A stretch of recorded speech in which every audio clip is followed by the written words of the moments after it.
اب اس کے برعکس جو چیز سامنے آتی ہے، جدید سائنسی معلومات جو ہوئی ہیں، ابھی آپ نے حال ہی میں شاید کل یا پرسوں اخبار میں تھا کہ اب جو فزسسٹ ہیں جو اس وقت دنیا میں ریسرچ کر رہے ہیں، وہ ریسرچ ہو رہی ہے وہ پارٹیکلز پر، لائٹ پارٹیکلز جو شروع میں بالکل وجود میں آئے، بہت ہی چھوٹے، جن کا کوئی تصور آپ نہیں کر سکتے ان کے چھوٹے ہونے کے اعتبار سے۔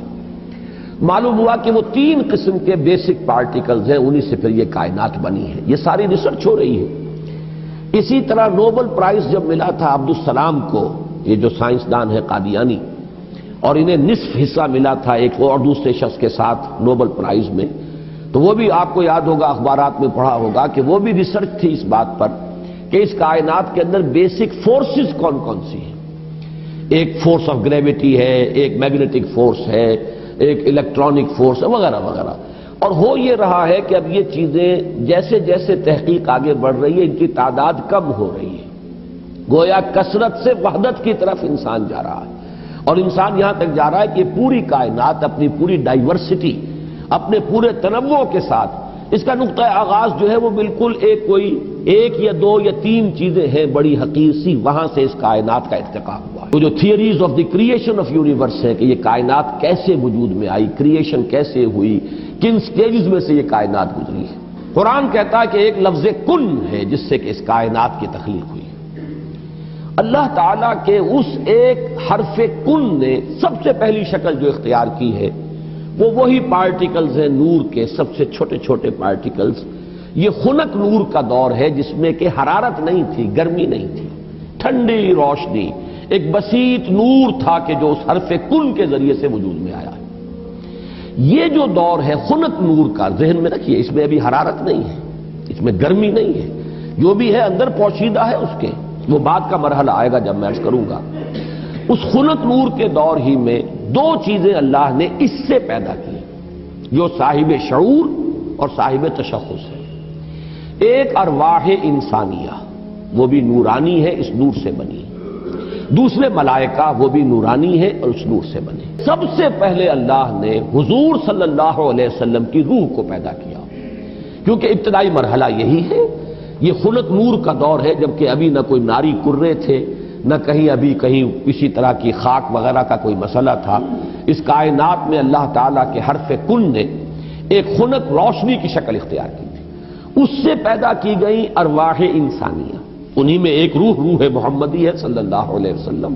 تو اگر سب سے پہلے اللہ نے اسی کو بنایا ہو تو اس میں کوئی حرج واقع نہیں ہوتا، وہ بھی مخلوق ہے، وہ بھی اللہ کے بنانے سے وجود میں آئی ہے، صرف ایک تقدم زمانی اسے حاصل ہے کہ سب سے پہلے اللہ نے نبی اکرم صلی اللہ علیہ وسلم کی اس روح مبارک کو اس نور سے پیدا کیا، لیکن اسی نور سے تمام انسانوں کی ارواح پیدا کی گئی، اور انہی سے وہ عہد لیا گیا تھا لست بربکم قالوا بلی، اور اسی نور سے ملائکہ پیدا کیے گئے ہیں۔ خنک نور میں بڑے بڑے ایکسپلوژنز ہوئے ہیں اور ناری کرے وجود میں آئے۔ یہ ذہن میں رکھیے کہ ایک شے ہے، اس کے اندر کوئی حرارت مخفی ہے، ظاہر نہیں ہو رہی۔ ایٹمز ہیں، ایٹمز کے اندر بہت بڑی انرجی ہے، ظاہر نہیں ہو رہی۔ اس خنک نور کے اندر بھی وہ انرجی موجود تھی، لیکن انسولیٹڈ تھی، اس کا ظہور نہیں تھا۔ لیکن جب ایکسپلوژنز ہوئے ہیں تو پھر یہ کہ بڑے بڑے ناری کرے وجود میں آئے۔ یہی ناری کرے ہیں جن کو ہم سورج کہتے ہیں، بہت بڑا ناری کرہ ہے سورج، اس کے اندر کمبسشن کا عمل چل رہا ہے، عمل احراق ہے، اس کی حرارت کا ہم تصور نہیں کر سکتے۔ بڑے اور نہ معلوم کتنے سورج ہیں اس کائنات میں، یہ نہ سمجھیے کہ ایک ہی سورج ہے۔ یہ ایک سورج کے گرد ہمارا جو یہ ہے ایک سولر سسٹم ہے، کنبہ ہے اس کا، کہ اس کے گرد جو ہے یہ سیارے چکر لگا رہے ہیں، کرے ہیں، اور نہ معلوم کتنے سورج ہیں۔ پھر ایک سورج ہے اور ایک ستارے ہیں، ان ستاروں کے گرد یہ سورج اپنے کنبوں کو لے کر چکر لگا رہے ہیں۔ بہرحال ہم یہاں پر جو ہے اصولاً جو بات سمجھنا چاہ رہے ہیں اس وقت وہ یہ ہے کہ یہ سیکنڈ سٹیج ہے، تنزل ہے یہ، کہ اب اس خنک نور میں جب ایکسپلوژنز ہوئے ہیں تو وہاں سے بڑے بڑے ناری کرے وجود میں آئے۔ یہ ایکسپلوژن کا لفظ میں جان بوجھ کر بول رہا ہوں، اس لیے کہ جدید سائنس میں، جدید فزکس میں ایک لفظ استعمال ہوتا ہے دی بگ بینگ تھیوری، اس کا نام ہی ہے دی بگ بینگ تھیوری، کہ ایسا معلوم ہوتا ہے کہ ایک وقت میں کوئی بہت بڑا دھماکہ ہوا جس سے کائنات وجود میں آئی۔ اب یہ دھماکہ جو ہے بگ بینگ تھیوری جو ہے، یا تو یہ ہے کہ اس کو تعبیر کیا جائے گا اس حرف کن سے، کن، وہ کن کیسا ہوگا جس نے اس پوری کائنات کو وجود بخشا ہے، اس کا ہم تصور نہیں کر سکتے۔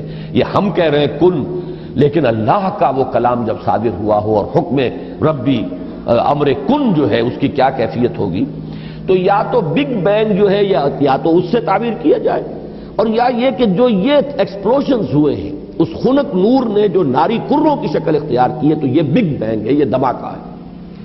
یہ دور ہے کہ جس میں اس آگ سے اللہ نے تیسری مخلوق پیدا کی۔ میں نے اب پہلے دو کر دیے نا، نور سے دو مخلوق، انسانی ارواح اور ملائکہ۔ دوسری سٹیج پر یہ تیسری مخلوق پیدا ہوئی ہے، جنات ہے، یہ آگ سے بنائے گئے ہیں۔ قرآن بار بار کہتا ہے وَالْجَانَّ خَلَقْنَاهُ مِنْ قَبْلُ مِنْ نَارِ السَّمُومِ۔ قرآن مجید میں سورہ رحمان میں بھی ہے، اللہ تعالیٰ نے انسان کو پیدا کیا ہے مٹی سے، لیکن یہ کہ انسان کو بنایا ہے آگ کی لپٹ سے۔ بار بار آیا ہے یہ مضمون تو قرآن مجید میں، اور جنوں کا معاملہ جو ہے، اور یہ کہ سورہ ہجر میں فرمایا گیا وَالْجَانَّ خَلَقْنَاهُ مِنْ قَبْلُ، یہ پہلے پیدا ہوئے انسانوں سے۔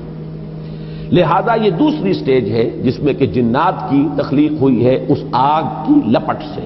کہ پھر نظریہ یہ ہے کہ یہ جو بڑے بڑے ناری کرے تھے، یہ جب تیزی کے ساتھ حرکت میں تھے تو ان سے کچھ حصے ٹوٹ ٹوٹ کر ان سے علیحدہ ہوئے اور انہی کے گرد چکر لگانے لگ گئے۔ یہ ہے در حقیقت ان سورج کے گرد جو یہ سیارے وجود میں آئے ہیں، یہ کرے جو ہیں۔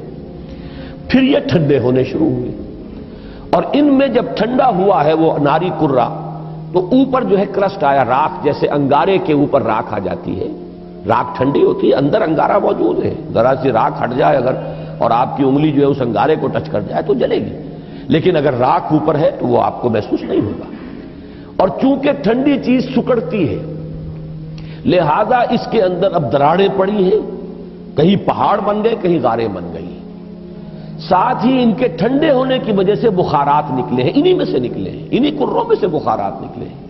یہ بخارات ہیں جنہوں نے اوپر جا کر وہ جو جسے ہم فضا کہتے ہیں، ایٹماسفیئر، جس کے اندر گیسز ہیں، یہ یہیں سے انہی کروں کے ٹھنڈے ہونے سے وہ بخارات نکلے ہیں۔ جیسے کہ آپ جب اگر پانی ڈالتے ہیں آگ کے اوپر تو وہ ایک بھاپ بن کے اڑتی ہے، تو خیر یہ تو پانی آپ نے ڈالا ہے، لیکن یہ کہ فضائی وہ جو کرے تھے آگ کے وہ خود ٹھنڈے ہوئے ہیں تو ان میں سے بخارات نکلے ہیں، ان میں سے جو گیسز خارج ہوئی ہیں انہوں نے ایٹماسفیئر بنایا ہے۔ پھر اس ایٹماسفیرک چینجز وہاں ہوئی ہے کہ اس میں گیسز تھیں، ہائیڈروجن بھی، آکسیجن بھی، وہاں پانی بنا ہے، بجلی کے بڑے بڑے جب ہوئے ہیں ان کے اندر تو اس سے پانی بنا ہے، اور پھر دھواں دھار بارش برسی ہے، بارش برسی ہے۔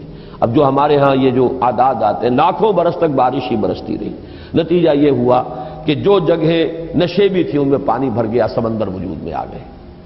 اب جہاں سمندر اور مٹی کا باہمی ربط تھا، یہ جو دلدلی علاقے کہلاتے ہیں، یہاں وہ ان آرگینک کمپاؤنڈز نے آرگینک کمپاؤنڈز کی شکل اختیار کی، یہاں سے حیات ارضی کا آغاز ہوا۔ وہ حیات نباتاتی بھی ہے اور وہ حیات حیواناتی بھی ہے، یہاں سے اس کا آغاز ہوا۔ گویا کہ کل حیوانات اور کل نباتات جو کرۂ ارضی پر موجود ہیں وہ سب کے سب در حقیقت اسی کرسٹ آف دی ارتھ سے وجود میں آئے ہیں۔ پانی اور اس مٹی کا امتزاج اور دلدل کی شکل اس کا بن جانا، اور وہاں سے ان آرگینک کی بجائے آرگینک کمپاؤنڈز کا وجود میں آنا، اور اس سے حیات کا آغاز، خواہ وہ نباتاتی حیات ہو اور خواہ وہ حیواناتی حیات ہو۔ اس حیات کا ارتقاء ہے کہ جو پھر انسان تک پہنچا ہے، وہ اس حیات، سمجھیے کہ حیات ارضی، چاہے نباتاتی ہو اور چاہے حیواناتی ہو، اس کی چوٹی کی جو شخصیت ہے وہ انسان ہے۔